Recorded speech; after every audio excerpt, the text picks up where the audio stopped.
بسم اللہ الرحمن الرحیم۔ ناظرین کرام السلام علیکم۔ ڈاکٹر ضیاء الحق شمسی آپ سے مخاطب۔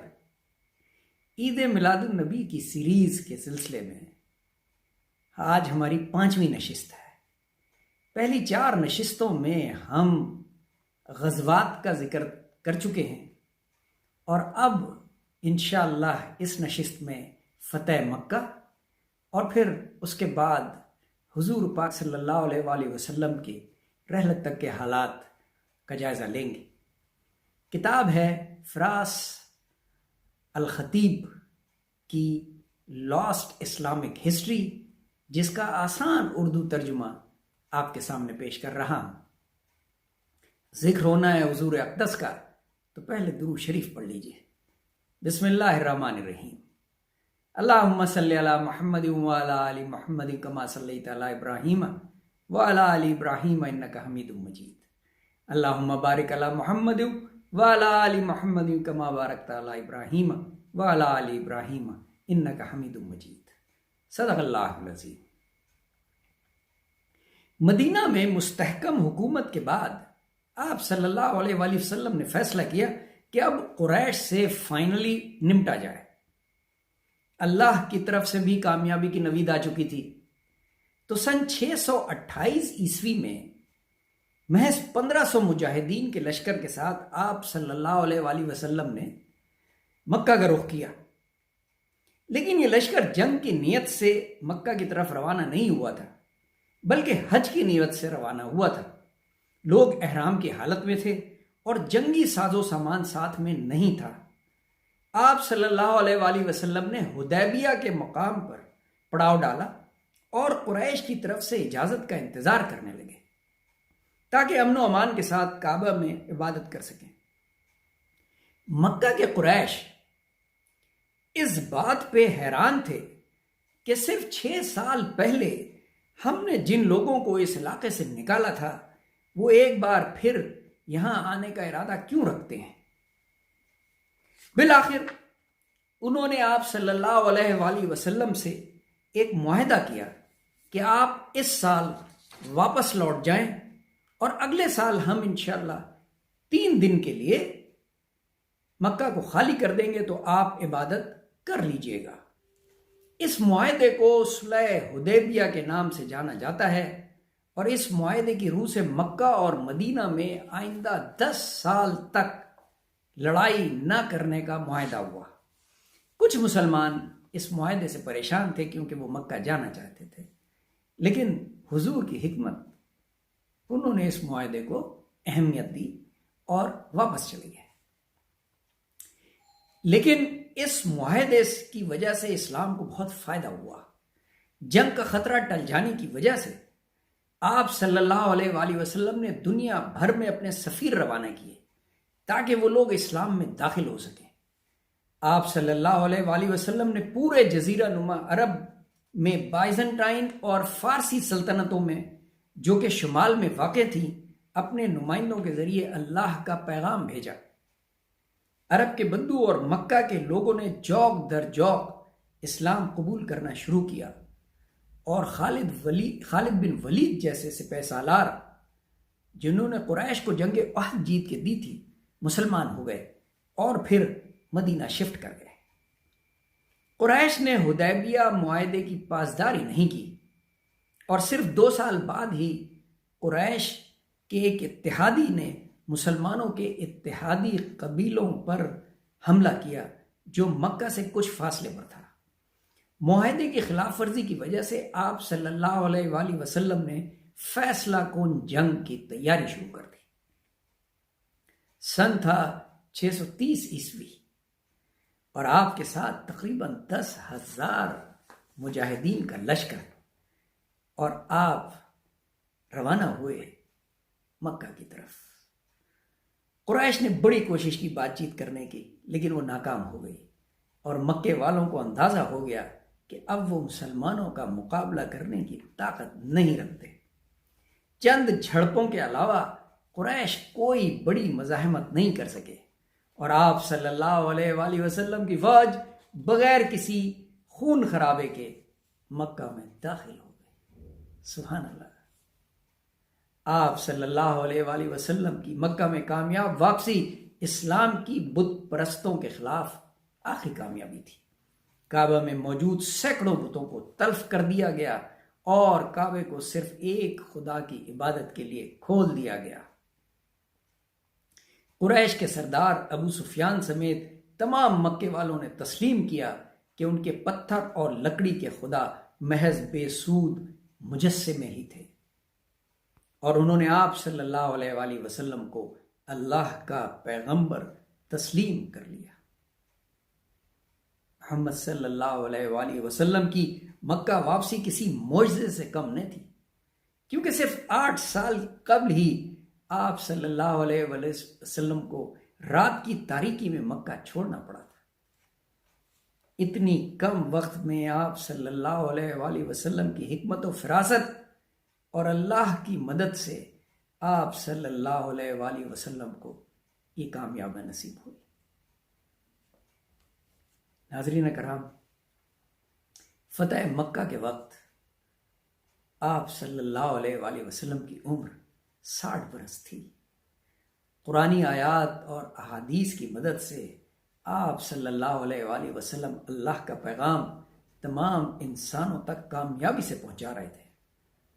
اسلام کے تمام اہم ستون، جن میں اللہ پہ یقین، ایک اللہ پہ یقین، طریقہ عبادت اور طرز حکومت شامل تھے، لوگوں تک پہنچائے جا چکے تھے۔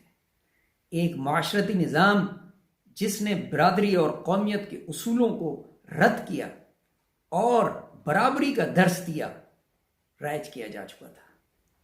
آپ صلی اللہ علیہ وآلہ وسلم نے اپنے آخری خطبے میں جو حج کے موقع پہ دیا گیا، واضح کر دیا کہ تم سب آدم کی اولاد ہو، اور آدم کو مٹی سے بنایا گیا تھا۔ اللہ کی نظر میں صرف اس کی قدر ہے جو پرہیزگار ہے۔ کسی عرب کو کسی عجم پہ برتری حاصل نہیں ہے علاوہ اس کے جو اللہ سے ڈرتا ہو۔ سبحان اللہ۔ آپ صلی اللہ علیہ وآلہ وسلم کے مذہبی اور معاشرتی پیغام سیاسی حکمت عملی سے مطابقت رکھتے تھے، اسی لیے تمام عرب کے قبیلے متحد ہوئے، اور یہ تاریخ میں صرف پہلی دفعہ ہی ہوا تھا۔ فتح مکہ کے بعد آپ صلی اللہ علیہ وآلہ وسلم مدینہ واپس آ گئے اور مسلمانوں کو متحد کر کے ایک ایسا سماج ترتیب دینے لگے جو ان کے بعد قائم رہ سکے۔ اپنے خطبات میں آپ صلی اللہ علیہ وآلہ وسلم نے اپنے لوگوں کو ایک سچے مسلمان ہونے کا درس دیا۔ سن 632 عیسوی کے اوائل میں آپ صلی اللہ علیہ وآلہ وسلم نے حج کے ارادے سے مکے کا سفر شروع کیا۔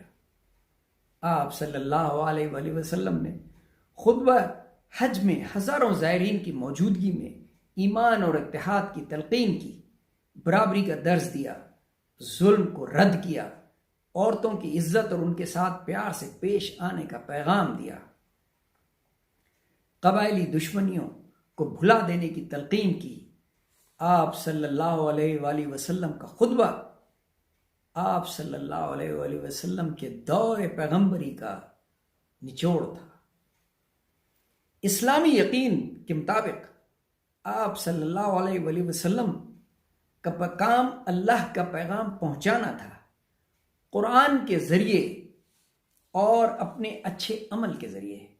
تقریباً 23 برس میں آپ صلی اللہ علیہ وآلہ وسلم نے اپنی اس مہم کو بخوبی مکمل کیا۔ قرآن کا نزول مکمل ہو چکا تھا اور اس کی آیات کو لکھ لیا گیا تھا، بلکہ آپ صلی اللہ علیہ وآلہ وسلم کے قریبی ساتھیوں نے قرآن کو حفظ کر لیا تھا۔ عربوں میں یہ خوبی تھی کہ ان کی یادداشت بہت اچھی تھی، اسی طرح احادیث نبوی بھی محفوظ کر لی گئی تھیں۔ اسلامی روایات کے مطابق قرآن کی آخری آیات میں حکم ہوا، آج میں نے تمہارے لیے تمہارا دین مکمل کر دیا ہے، اور میں نے اپنا فرض پورا کر دیا ہے، اور تمہارے لیے اسلام کو مذہب پسند کر لیا۔ سورہ المائدہ 3 آیت۔ سبحان اللہ۔ سن 632 عیسوی میں آپ صلی اللہ علیہ وسلم بیمار ہو گئے۔ گرمیوں کے دن تھے۔ آپ صلی اللہ علیہ وسلم کو سر درد اور بخار کی شکایت تھی، اور آپ صلی اللہ علیہ وآلہ وسلم بہت کمزور ہو گئے تھے، اور چلنے کے لیے حضرت علی کرم اللہ وجہ اور مامو عباس رضی اللہ تعالیٰ عنہ کے سہارے کی ضرورت پڑتی تھی۔ جب آپ صلی اللہ علیہ وآلہ وسلم نماز کے لیے مسجد جانے سے قاصر تھے تو آپ صلی اللہ علیہ وآلہ وسلم نے اپنے قریبی ساتھی حضرت ابو بکر صدیق رضی اللہ تعالیٰ عنہ کو امامت کی ذمہ داری سونپ دی۔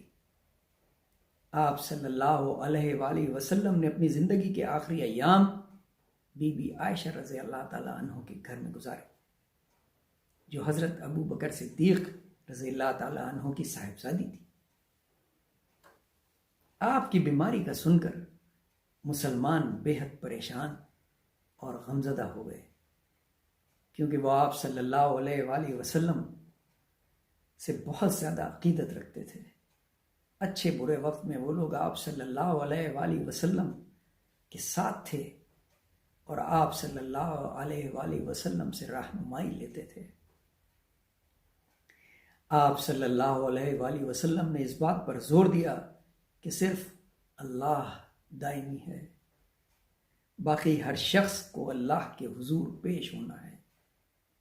آپ صلی اللہ علیہ وآلہ وسلم کے ماننے والے اس وقت بے حد جذباتی ہو رہے تھے جب آپ صلی اللہ علیہ وآلہ وسلم کی زیادہ حالت بگڑ گئی، اور بالآخر 8 جون 632 عیسوی کو آپ صلی اللہ علیہ وآلہ وسلم اپنے خالق حقیقی سے جا ملے۔ ان للہ و انا الیہ راجعون۔ اس طرح آپ صلی اللہ علیہ وآلہ وسلم کی پیغمبری کا 23 سالہ دور اختتام پذیر ہوا۔ ناظرین اکرام، یہ پورا سلسلہ ہم نے تقریباً 5 نشستوں میں پورا کیا ہے۔